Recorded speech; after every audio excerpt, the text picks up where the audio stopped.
कि बीपीएससी की हमने जल्द से जल्द परीक्षा ली और जल्द से जल्द आपको रिज़ल्ट आउटपुट हम लोगों ने दिया है। और मुझे लगता है कि जल्द से जल्द जो लोगों की बातें रहती थी कि शिक्षक बहाल करने हैं, तो जल्द से जल्द हम लोग वो प्रक्रिया भी पूर्ण कर लेंगे और विद्यालयों में अब शिक्षक की कोई कमी नहीं मिलेगी आपको। रोजगार या फिर युवाओं को पकौड़े छनने वाली बातें बताते हैं, तो इनसे साफ जाहिर होता है कि ये भ्रमित करते हैं देश को। अब इसका दूसरा फेज़ में हम लोग आर्थिक आधार पे ही इसकी नियमावली बनाते हुए कि कौन राज्य में गरीब हैं, कौन शोषित हैं, वैसे लोगों को हम लोग देखते हुए काम करने वाले हैं। उनके प्रति हम लोग जो भी योजनाएं हैं वो सब निरंतर हम लोग प्रयास करेंगे। क्या हमारे साथ बातचीत करने के लिए आरजेडी विधायक अमर पासवान जी हैं।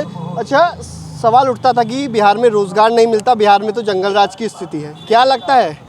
देखिए, आपको पूर्ण रूप से ये बात पता होगी और ख़ासकर बिहार के युवाओं को ये चीज़ पता है कि अब यहाँ पे रोज़गार मिल रहा है। पूरे देश के आप वहाँ से माहौल से अगर टैली करें तो देखेंगे कि बिहार में सबसे ज़्यादा रोज़गार और नौकरियों की बात हो रही है। हमारे युवा नेता उप मुख्यमंत्री तेजस्वी यादव जी और हमारे मुख्यमंत्री नीतीश कुमार जी के नेतृत्व में हम लोगों ने पूर्ण रूप से हमारे युवा लोगों को रोज़गार दिया है। और आपने अभी देखा भी होगा कि बीपीएससी की हमने जल्द से जल्द परीक्षा ली और जल्द से जल्द आपको रिज़ल्ट आउटपुट हम लोगों ने दिया है। और मुझे लगता है कि जल्द से जल्द जो लोगों की बातें रहती थी कि शिक्षक बहाल करने हैं, तो जल्द से जल्द हम लोग वो प्रक्रिया भी पूर्ण कर लेंगे और विद्यालयों में अब शिक्षक की कोई कमी नहीं मिलेगी आपको।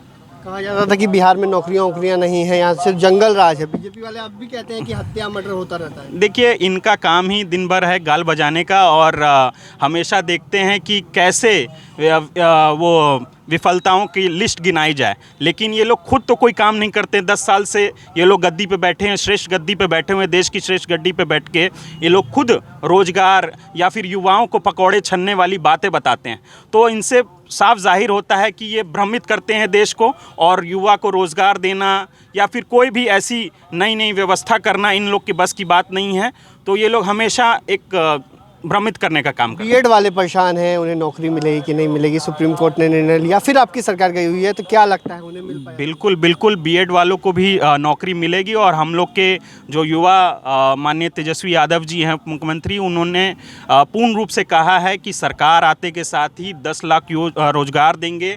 और उस कड़ी में हम लोग पूर्ण रूप से दिन रात लगे हुए हैं। और माननीय मुख्यमंत्री जी ने भी उनका साथ निभाते हुए कहा है कि हम लोग उससे बढ़ के 10 लाख से भी बढ़ के हम लोग रोज़गार देंगे और हम लोग ये काम कर रहे हैं। और बिल्कुल मिलेगी, आप लोग घबराने की कोई बात नहीं है। और हम लोग इस वस्तुस्थिति को देख रहे हैं और कोर्ट में भी जो गए हैं, हम लोग इस पे संज्ञान लेते हुए हम आप लोग को आश्वस्त करेंगे। हमारी सरकार जो महागठबंधन की सरकार है, आपको पूर्ण रूप से रोज़गार देगी। अच्छा, एक सवाल है, बिहार में जातीय जनगणना को लेकर सब सवाल उठा रहे हैं। बीजेपी हो, चिराग पासवान भी सवाल उठा रहे हैं, कह रहे हैं कि पासवानों की संख्या कम कर दी गई है। आप भी अमर पासवान है, पासवान समाज से आते हैं, तो क्या जनसंख्या कम है आपकी? सबसे पहले तो मैं उन लोगों से पूछना चाहूँगा कि जब यही जनगणना होने की बात रखी थी और सभी जो बिहार के लोग थे ये चाहते थे कि जनगणना हो, लोगों को एक दूसरे की भागीदारी के बारे में पता लगे, कौन किस स्तर पे है मौजूद है, तो यही लोग कहीं ना कहीं आपको कोर्ट जाके, चाहे हाई कोर्ट से हो, सुप्रीम कोर्ट से हो, ये फैसला रुकवाना चाहते थे।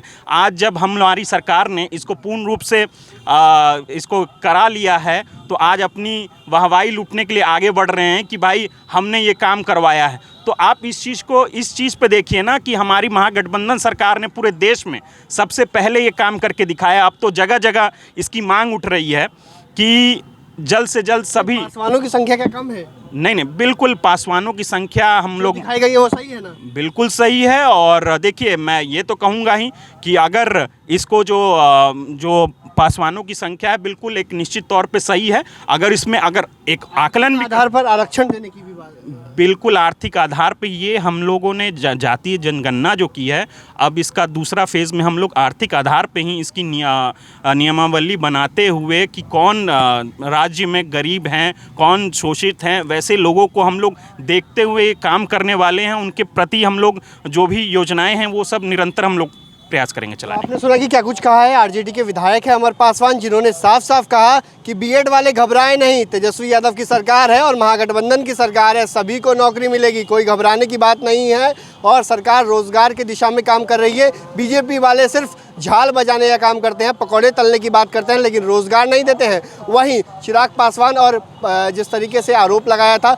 उसको लेकर भी इनका साफ साफ कहना है, इन लोगों ने तो समर्थन किया था, फिर ये लोग कोर्ट भी चले गए और आज आरोप लगा रहे हैं। सही संख्या है, सही निर्णय है और आर्थिक रूप से आरक्षण देने की बात भी दूसरे फेज़ में की जाएगी।